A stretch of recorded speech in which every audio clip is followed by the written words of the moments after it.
Assalamualaikum warahmatullahi wabarakatuh.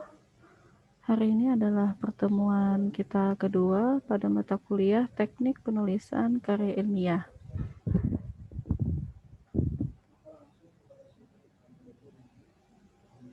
Pada materi pembahasan kita di pertemuan kedua adalah mengenai konsep dasar dari karya ilmiah, terkait pengertiannya, kegunaannya, serta jenis-jenisnya.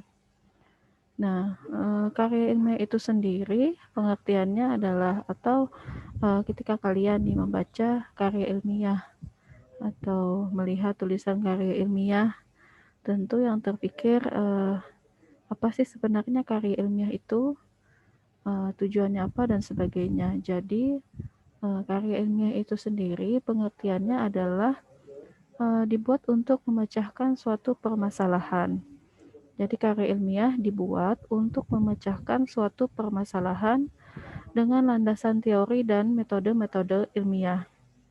Kemudian karya ilmiah itu sendiri ditulis menurut metodologi yang baik dan benar. Jadi tidak boleh asal-asalan, ada tata aturannya sendiri.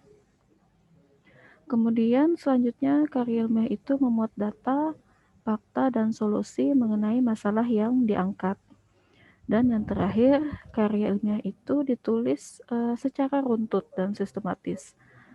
Jadi ada aturannya, tidak bisa seenaknya, seperti halnya misal ketika kalian menulis catatan harian di diary, itu kan tidak ada aturan. Pokoknya apa yang mau kalian tulis, ya tulis. Tetapi kalau karya ilmiah, ada aturannya, baik dilihat dari kontennya apa maupun penulisannya bagaimana. Seperti yang sudah saya sampaikan tadi. Nah, kemudian karya ilmiah itu sendiri dilakukan melalui beberapa kegiatan. Yang pertama ada melalui kegiatan pengamatan atau observasi. Kemudian ada juga dilakukan melalui percobaan atau eksperimen.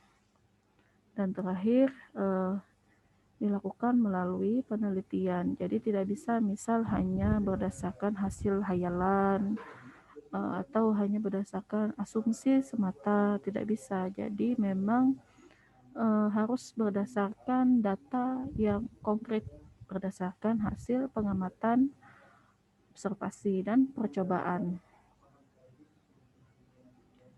Kemudian karya ilmiah itu sendiri ditulis menggunakan bahasa yang lugas, jadi tidak berbelit-belit, jelas maknanya, jelas informasi yang mau disampaikan, serta komunikatif. Jadi baik dari segi konten penyampaiannya maupun bahasa yang digunakan itu ada aturannya tersendiri.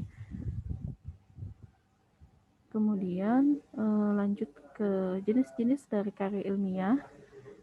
Karya ilmiah itu sendiri diantaranya berupa makalah, artikel, maupun berupa tugas akhir. Tugas akhir itu bisa berupa skripsi, tesis, dan disertasi. Kalau makalah, tentu kalian sebagai mahasiswa tidak asing lagi ya dengan makalah. Nah, namun ada makalah yang berupa kajian teori, ada juga yang harus berdasarkan hasil pengamatan atau penelitian. Nah, kalau makalah disebut sebagai karya ilmiah, itu adalah makalah yang memuat data hasil pengamatan. Jadi bukan hanya mengcopy paste dari rujukan teori dan sebagainya, tapi juga ada hasil pengamatan eksperimen. Kemudian artikel. Artikel itu adalah tulisan berdasarkan hasil penelitian juga yang biasanya dipublikasikan pada jurnal, baik itu jurnal nasional maupun jurnal internasional. Kemudian tugas akhir, skripsi itu biasanya sebagai syarat untuk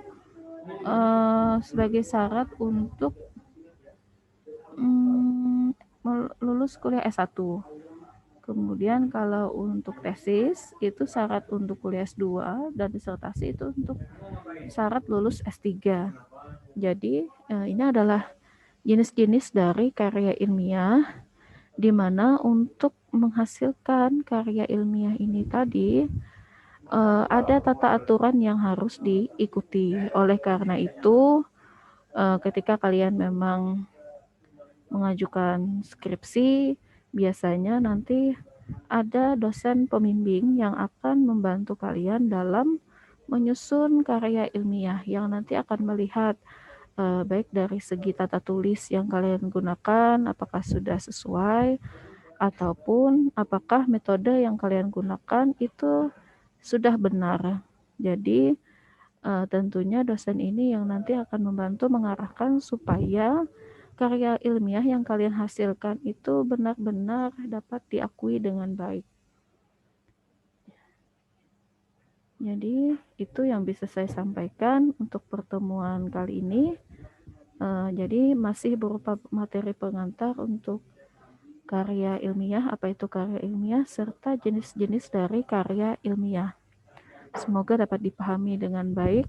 Saya akhiri dulu sampai di sini. Semoga kita semua selalu diberikan kesehatan dan keselamatan sehingga dapat berkumpul lagi di perkuliahan atau berjumpa lagi di perkuliahan di minggu depan. Saya akhiri. Wassalamualaikum warahmatullahi wabarakatuh.